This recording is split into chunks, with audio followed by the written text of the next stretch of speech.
মা মানে আমি দেখতেছি আসমানে যে তারকাগুলো আছে এইগুলো খুললা খুললা আমার ঘরের চতুর্পাশে যেন জার বাতি হয়ে গেছে।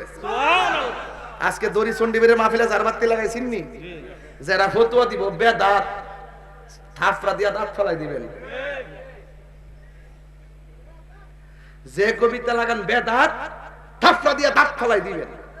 আরে বেটা তুমি জার বাতির বেদাত কো, স্বয়ং আমার আল্লাহ নবী দুনিয়াতে আসবে এই জন্য সারা পৃথিবীর আসমানটারে তারকা দিয়ে আলোক সজ্জা করে সাজাই দিয়েছে।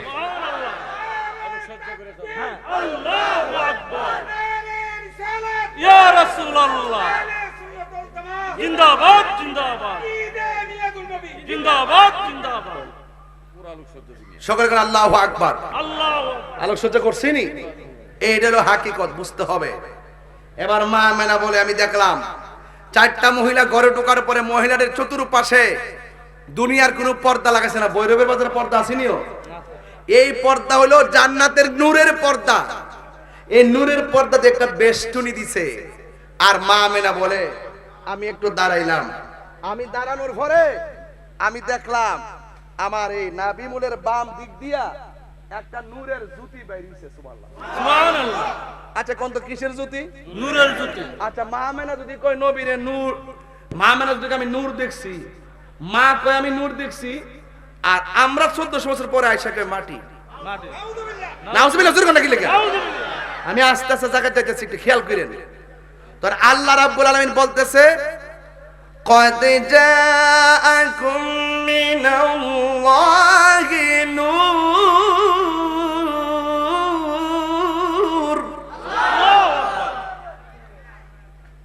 وكتاب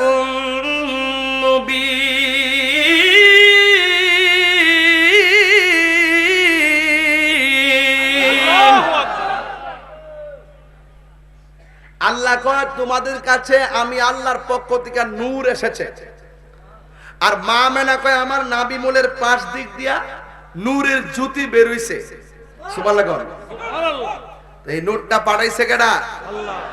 আল্লাহ যখন ছিল একা, নাহি ছিল কোনো সকা, তখন আল্লাহ প্রকাশিতে চাই। আল্লাহ হাকিকতের নূর দিয়া হাবিবের নূর করলেন পয়দা। ওরে জোশ মারিলেন এশকের দরিয়ায় গো, সময় যায় পর দুরুদ নবী মুস্তাফায় বলুন, পর দুরুদ নবী মুস্তাফায় গো, সময় যায় পর দুরুদ নবী মুস্তাফায়। আল্লাহ মুহাম্মাদি নূর হইতে, সুবহানাল্লাহ রে, ইয়া পি আল্লাহ পাক জাতে সৃষ্টি করলেন তামাম দুনিয়া। আমার নবী যদি না হইতো, কিছুই পয়দা না করিত, অন্ধকারে থাকিত দরাই রে, সময় যায় পর দুরুদ নবী মুস্তাফায়।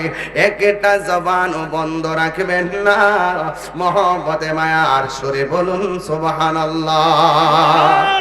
ও বন্ধুরে, চারদিকে চারটা নূরের পর্দা লাগাইয়া দিল।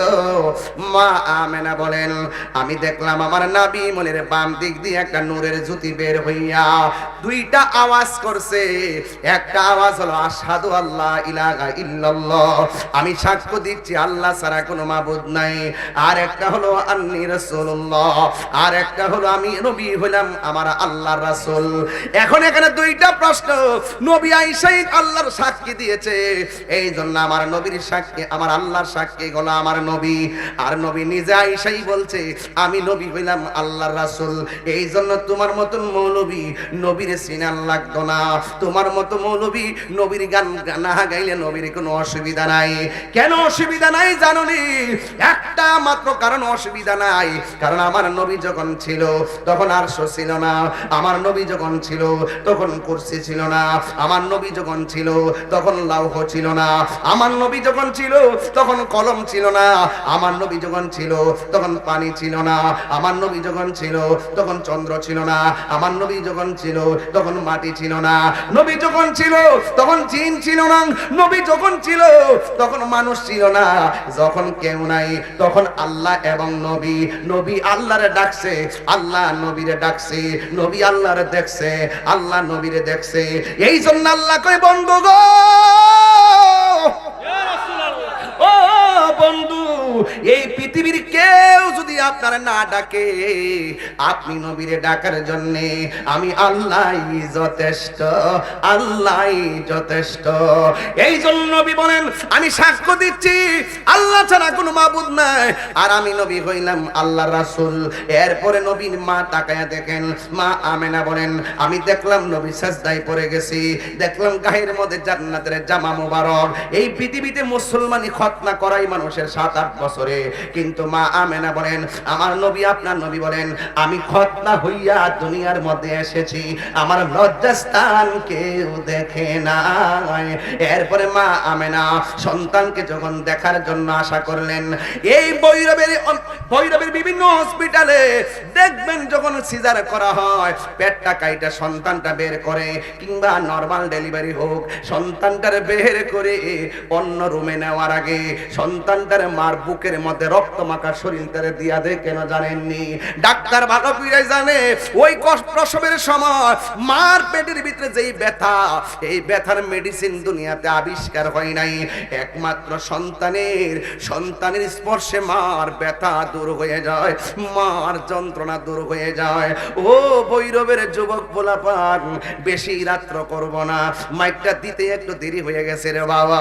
এরপর আমি বইলা দিয়া যাই, ওই মা আমেনার সন্তানটারে ধরার জন্য মনটা পাগল, যেমন করে চন্ডী বেড়ে সন্তান হওয়ার পরে মার ব্যথায় অস্থির হয়ে যায়। ডাক্তার কবিরাজ আইসা সুন্দর করে স্যালাইন দেয়, এরপর মার ব্যথা দূর হয় না। অনেক মা ডেলিভারির কেসে যাইয়া দুনিয়া থেকে বিদায় হইয়া যায়। আমার নবী আপনার নবী বলেন দুনিয়ায় যাওয়ার পরে ডেলিভারির কেসে যদি কোনো মহিলা মারা যায়, ওই মহিলাটাকে আমার আল্লাহ শহীদের মর্যাদা দান করে দেয়। এই জন্য যুবক, তোমার মা আমার মা প্রসবের সময় দরজা লাগাইয়া একেবারে একলা একটা ঘরে বইরা থাকে, আর তুমি যখন মার পেটের মধ্যে লাথি মাইরা দুনিয়াতে আসতে যাও, ওই মুহূর্তে তোমার মা আমার মা দায় মারে কি বলছে জানোনি? তোমার মা আমার মা বলছে একটা ছুরি দে, গলাটা কাইটা আলগা কইরা লাই, একটা ছুরি দে, বুকের ভিতরে একটা গাই দিয়া জীবনটা বিদায় কইরা দেই।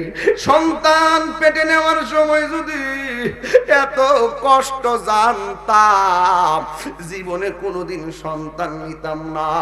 এমন ভাবে মারে লাইতে লাইতে মরণের ঘাট কয়েক হাজার বার দেখাইয়া দিছি, এরপর সব ব্যথা সন্তানটারে কুলে লইয়া বইলা যায়।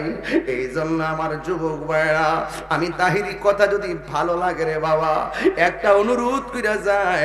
আজকে তো আমি এইবারে একজনকে বায়াত করাইছি, মুরিদ বানাইছি, আমি একটা কথা বইলা দিয়া যায়, তাহিরিকে যদি 1 মিনিটের জন্য ভালোবেসে থাকেন, মার মনে কোনোদিন কষ্ট দিয়েন না। মার মনে কষ্ট দিলে আমার আল্লাহরে পাবেন না, কারণ এই পৃথিবীতে মার কথা আমার নবী 3 বার বলছে, আমার আল্লাহ কোরআনের মধ্যে বলছে ওয়াহনান আলা ওয়াহনিন। এই পৃথিবীর মধ্যে কষ্টের পর কষ্ট যেই মহিলাটা করে, ওই মহিলাটার নাম হলো জনম দুঃখিনী মা।